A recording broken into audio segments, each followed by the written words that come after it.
for allowing me, and it's a great honor to share with you my, my personal, I think, more or less personal experiment with using a chatbot to do something with reading and, oral interaction. I have to thank Dr. Josh Jacobs for introducing me to the meeting. I'm not sure whether I saw him yesterday, but maybe I'm not sure whether he's here today. My name is Janpha Thadphoothon, as you can see on the screen. I'm from the Faculty of Arts, Dhurakij Pundit University, University in Thailand, Bangkok, Thailand.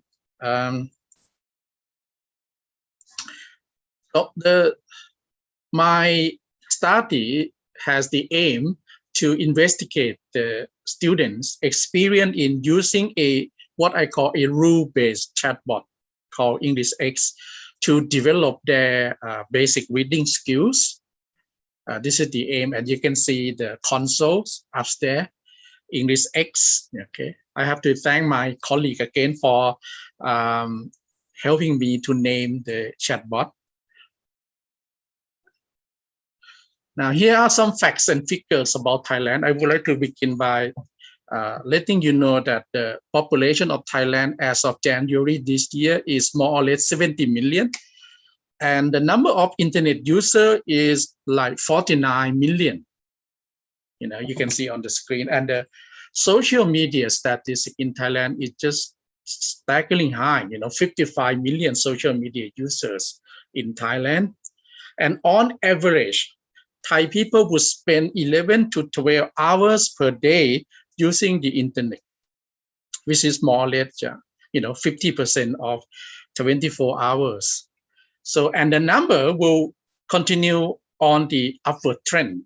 As you can imagine, I think it's across the globe everywhere, not just in Thailand. And according to Elon Musk, I think you have heard his saying that we are already cyborgs because we cannot live without a mobile phone, next to us. Everybody has one or two already. So even the meeting we are doing now is virtual. So the direction is toward that virtual reality.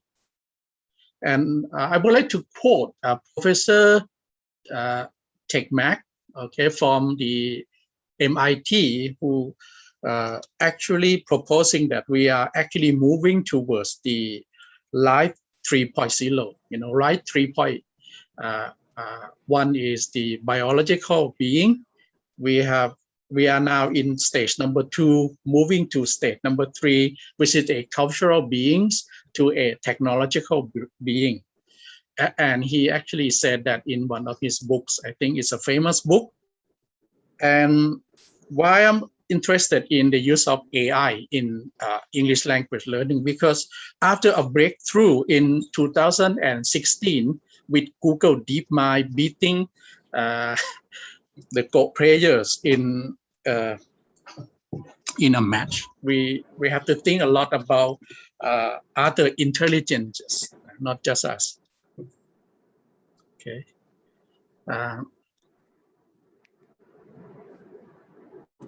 This is English X on the screen. You can actually scan the QR code and try it yourself. Is a chatbot for English language learning, not exactly for teaching, but I'm trying to apply but for your information, Dialogflow, this is a technology. I'm sorry for having to mention the name of the companies, but it's important to mention that is a technology by Google. Okay, a Dialogflow is part of Google. And the original design of Dialogflow as a chatbot is not for teaching. A Dialogflow is an industrial standard for interacting with customers through the mobile phone or to the internet.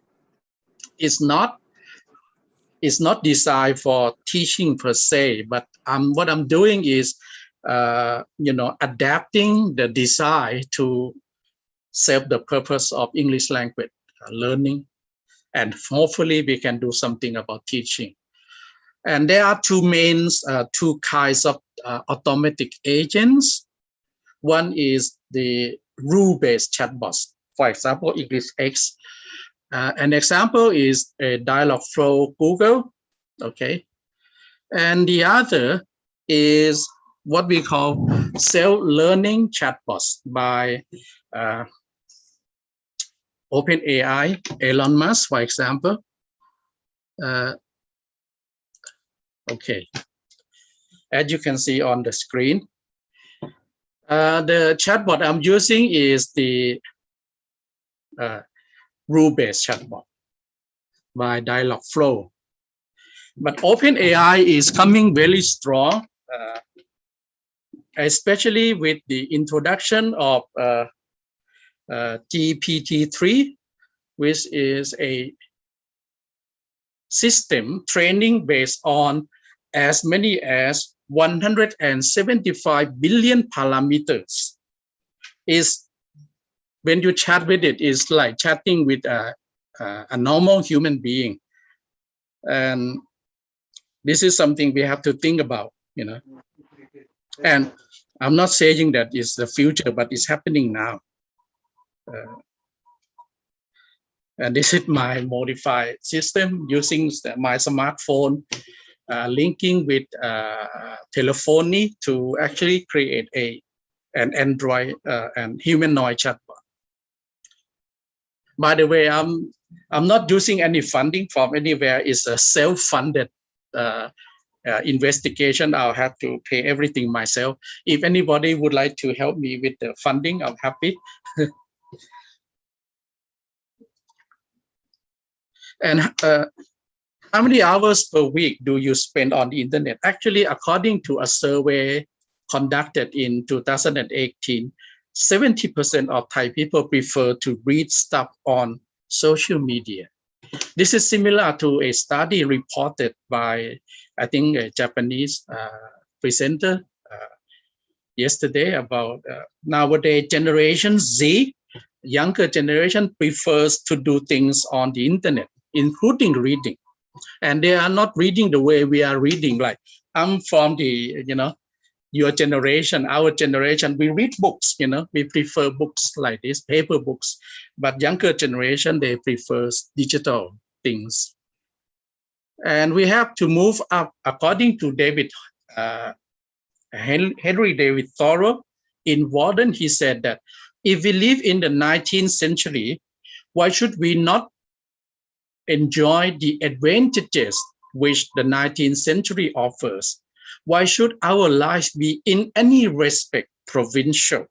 So I'm just to rephrase his work by saying, if we live in the 21st century, we have to take advantages of the technology this century are offering. We should move on as well. If we don't move on, the technology will actually move us. And the stories I'm creating, as I said, is adaptable and interactive. And you can see the console here. You can actually talk to the computer by using speech recognition. You have a microphone here, and then you talk to it. Or you can type. After you have typed, you can actually listen to it. There's a speaker here, and students or user can actually interact with the system verbally or in writing. This is something very, advanced, in my opinion. About 20 years ago, we couldn't do this, but now the technology is there. And I'm going to talk about the structures of the story. Can you still hear me clearly if you are not quite sure? I have created 3 stories now. One is called The Banana Farmer. The second, The Fisherman and the Businessman. And the third one, Love at the Riverside Restaurant. This is the story that I'm using in my study. And this is the structure. We have I'll give you an example of the banana farmer. We have the stem. The stem is cry of the beginning and the body. And then you have the endings. And there are actually 3 preferences in the endings. And I want to repeat, there are 3. Number 1 is the sad ending. 2, happy ending. And number 3 is what we call your own ending, or you can write your own ending. And I think this is quite amazing because it's something that we cannot do it with our own technology. I can give you an example here. This is the first story, the banana farmer. You can see that the stem is already on the screen. The first story is called the banana farmer. While visiting a small village along the Thai-Myanmar border province of Kanchanaburi. Kanchanaburi province is to the west of Thailand, bordering Myanmar. Thong Di helped a Karen man. A Karen is an ethnic group in Thailand and in Myanmar from going to jail. The acquitted man gave him a big plot of land. The Karen man helped Thong Di to plant lots of bananas. This is what we call the stem. Now, there are 3 options.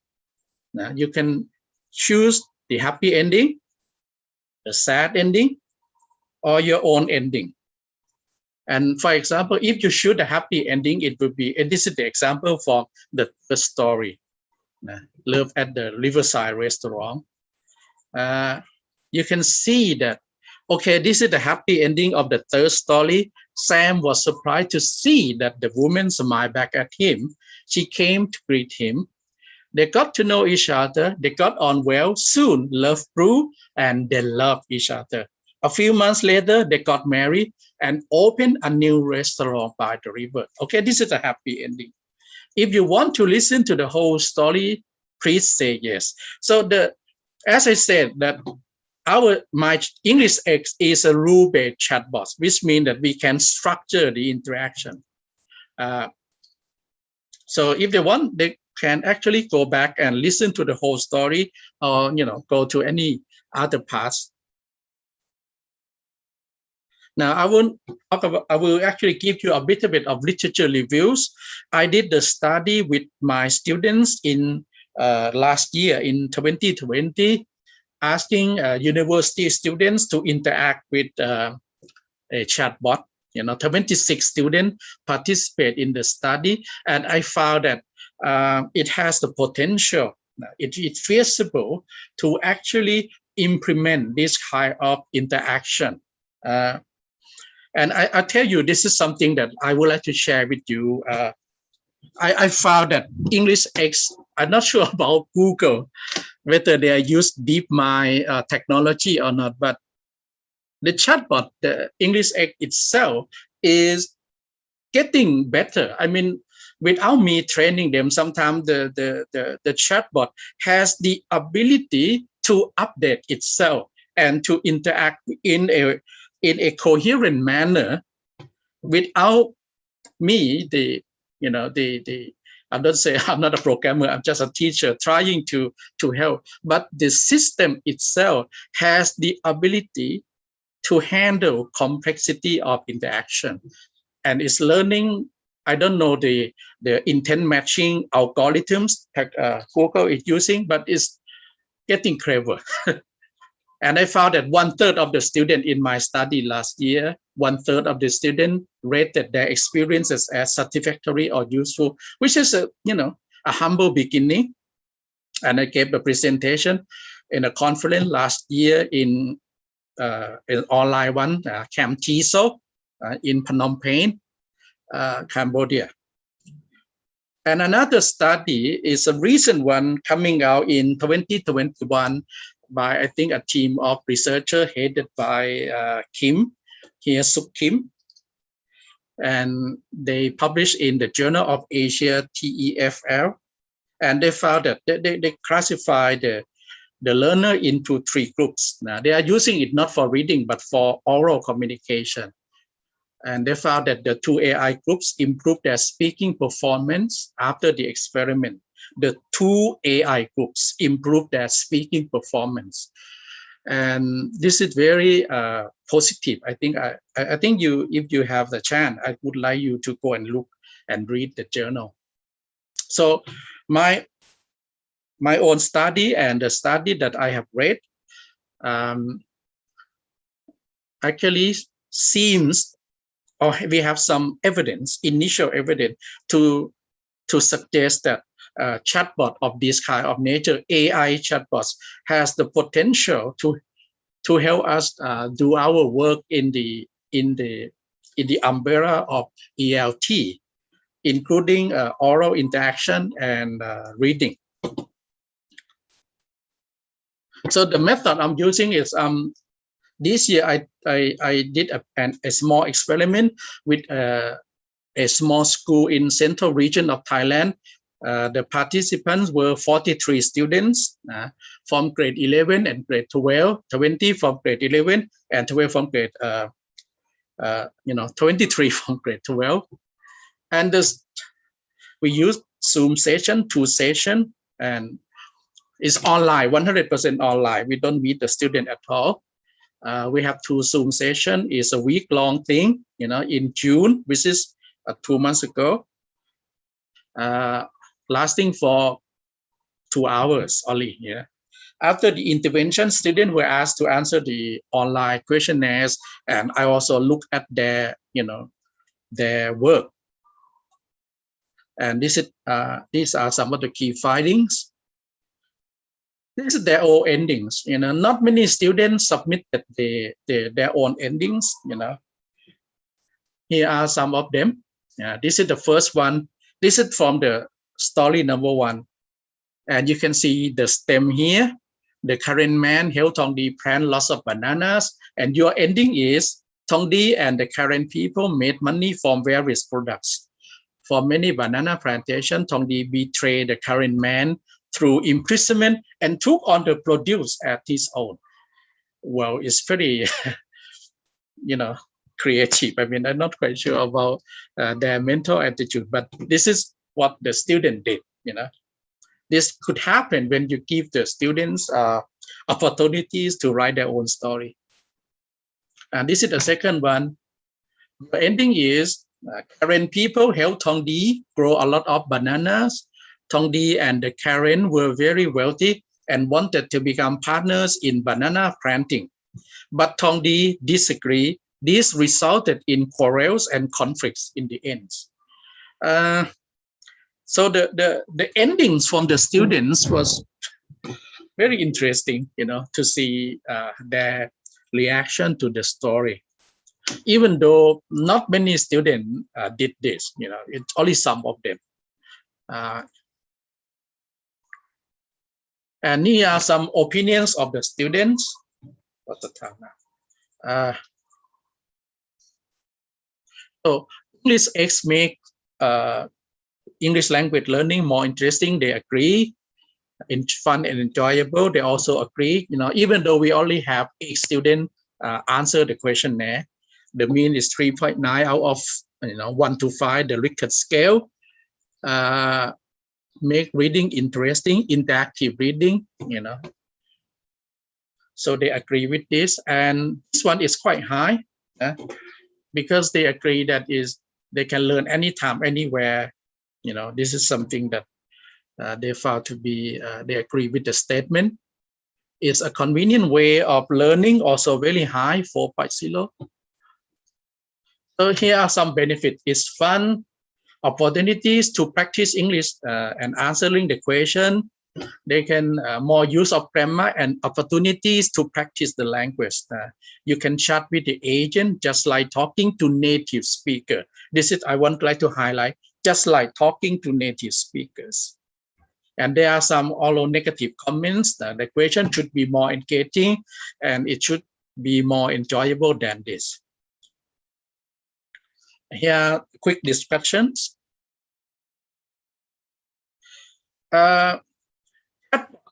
Or reading through the system offer low anxiety learning.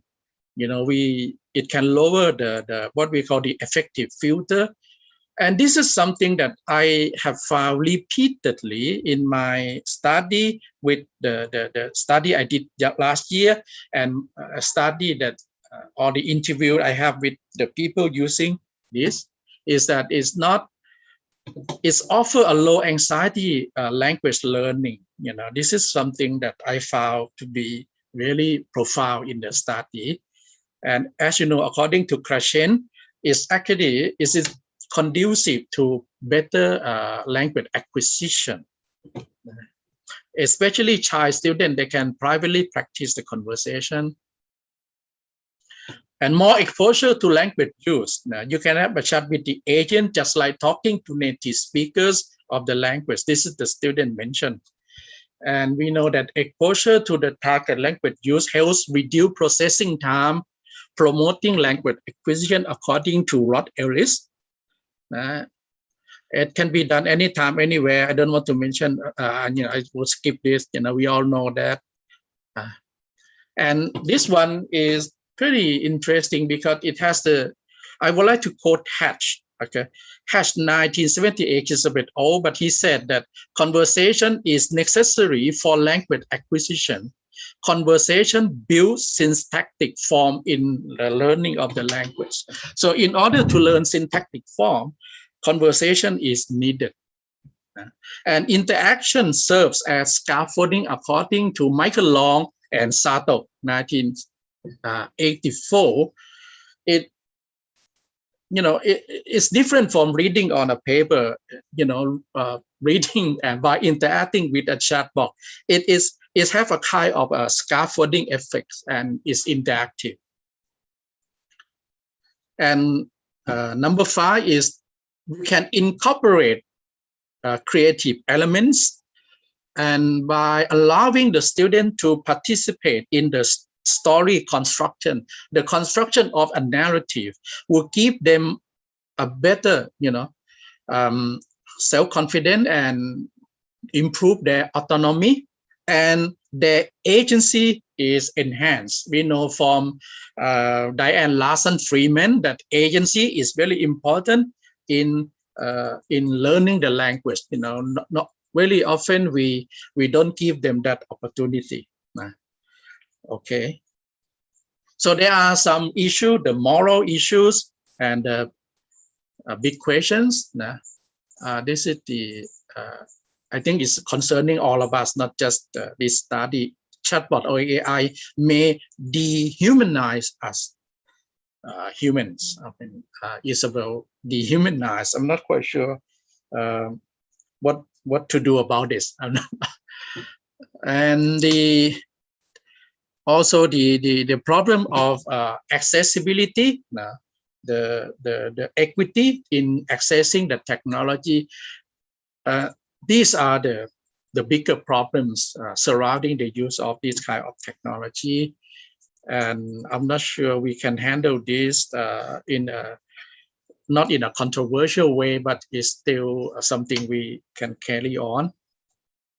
So just to sum up, it's offer the low anxiety learning, greater exposure, is very convenient. It provide the scaffolds for language learning, interactive, and it's very creative, enhancing their autonomy and their agency. Of course, it's still a new technology. I think it's had the potential to do many things in education in general, in our way of life, and in ELT. We cannot help but actually moving toward that AI enable what we call enhanced language instruction. And AI will transform human society. It's happening now as we are talking. As I said, English X, even this particular what we call narrow AI, according to Elon Musk, there are two kinds of AI.